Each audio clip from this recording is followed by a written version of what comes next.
Good afternoon, management, and thanks for allowing us to be here today.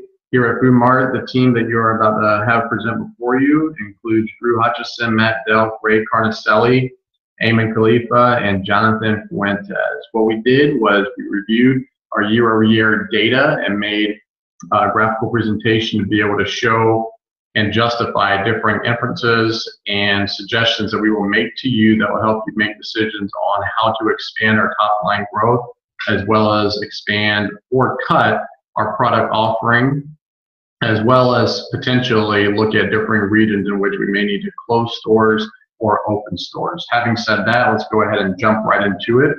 And we're first going to be looking at two different charts.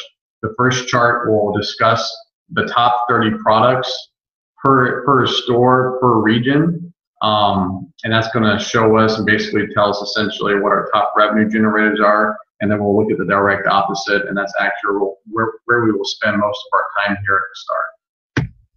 So again, what the chart we're looking at right now is going to be a sales comparison of our top 30 products across all stores and lines of businesses across all regions. Now, I will say that an important footnote to remember is that Canada only has 2 stores and Mexico has 8. And it's really in those 2 regions where we saw a lot of opportunity for growth. The US, we saw a lot of opportunities to be able to improve efficiencies and internal controls, and we'll get into those suggestions a little bit later. Now, per given area, it was really important to look at this kind of high view as what's driving our top line growth, so that we could both find ways to promote items that aren't selling as much, but sell enough that they should have enough shelf space there at the store. And it was also important to be able to see which items are bringing in the most revenue, so that we could strategically have deals and weekly sales throughout any given year for any given region in order to, of course, increase our top line growth.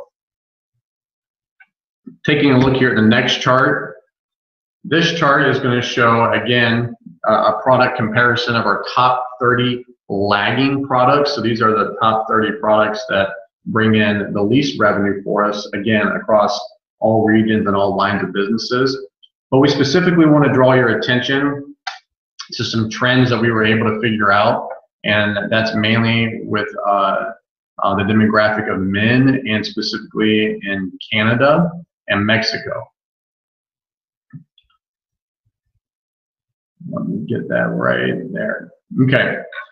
Now, what we noticed was these are pretty much 2 uncorrelated markets, Canada and Mexico. And as a result of that, we came across some products that were performing very poorly that really don't need to have any shelf life and any counter space in that given market area. So, for example, when we come to Canada, we noticed that items such as tomatoes and items such as tomato sauce and items such as salsa and green peppers were performing very poorly, and we didn't take that as a surprise. Those are typically going to be items that you're going to be seeing selling much better, of course, in the markets there in Mexico, and that's what the data suggested for us. At the same time, in Canada and also in Mexico, we also noticed that we may have a brand issue. If you look up and down this list, you notice that there are a lot of items under the CDR brand across all lines of business in Mexico and in Canada. And you also notice that there are a lot of tri-state items as well. As a result of that, what we would propose to management would be to do an inventory analysis and a brand analysis, and specifically speaking, figure out ways to either renegotiate terms with our suppliers of those brands to get them to work with our marketing team, so that we can better promote these lagging leaders, specifically amongst the different brands, CDR, Tri-State, and any others where there's a definite trend. At the same time, for these differing items that aren't performing that well across all regions, we would propose to management that we find ways to increase weekly and monthly sales per given item, to see if that increases revenue growth by these on a month-over-month comparison. And lastly, again, just an overall increase in promotional activity by our marketing team for each item that is currently lagging.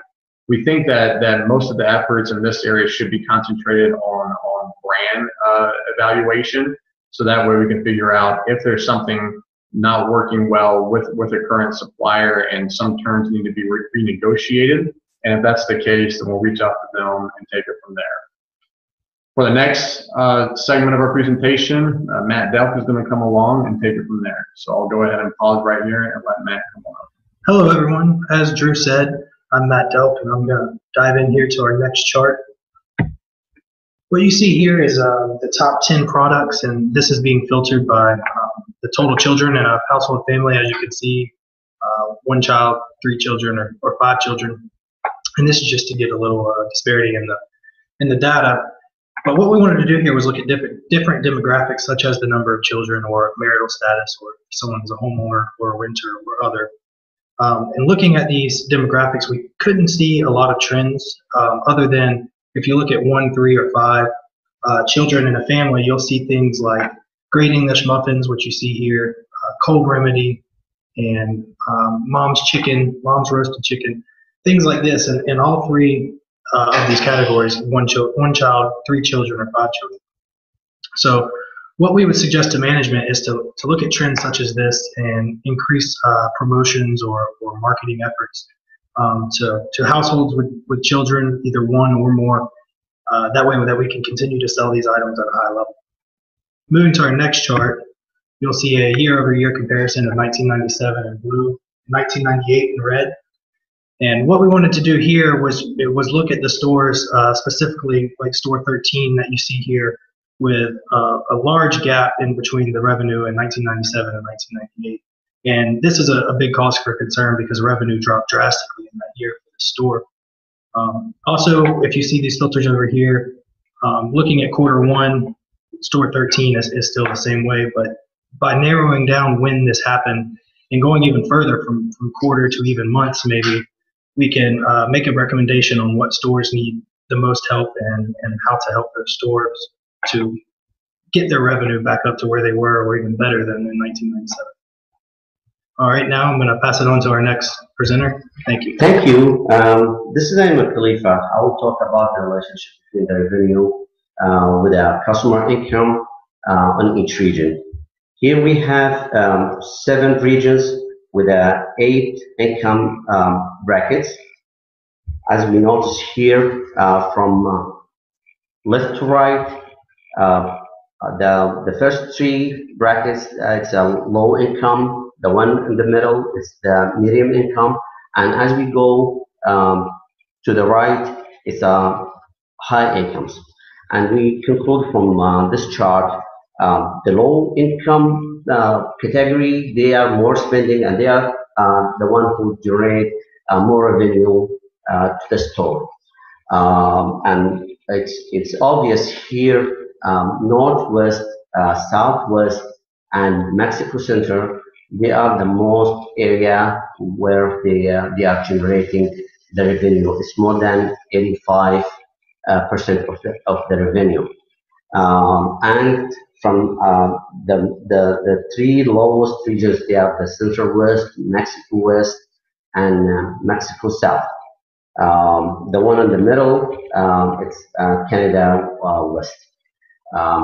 We recommend that the company to have a certain strategy to develop that area of high incomes, so they can attract them to spend more money since they have money. So there's an issue on that particular area that they are not spending that much money on the store.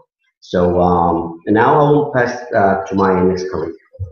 All right, thanks for that. Now what we want to do is take a look here at customer by region, and to do that, we have these 4 different interactive charts here, specifically revenue by department, units sold by department, revenue by region, and units sold by region.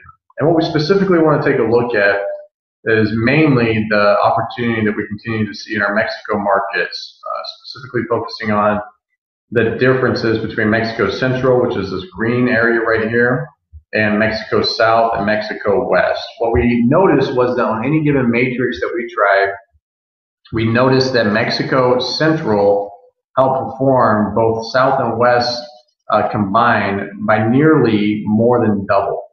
And what that allowed us to see was that the Mexico West area of the Mexico market is lagging so much that it's not outside the realm of possibility that we would propose to management the possibility of needing to close down that. Having said that, I'll toss it along to the next presenter here, and we'll continue to go. Thank you. My name is Jonathan Fuentes, and I'm here to discuss the daily sales. We can see that according to the trend, our peak days are during the beginning of the week, on Mondays, and average sale and tend to slow down during the weekends. If we look at the U.S. market, we can see that it's the same.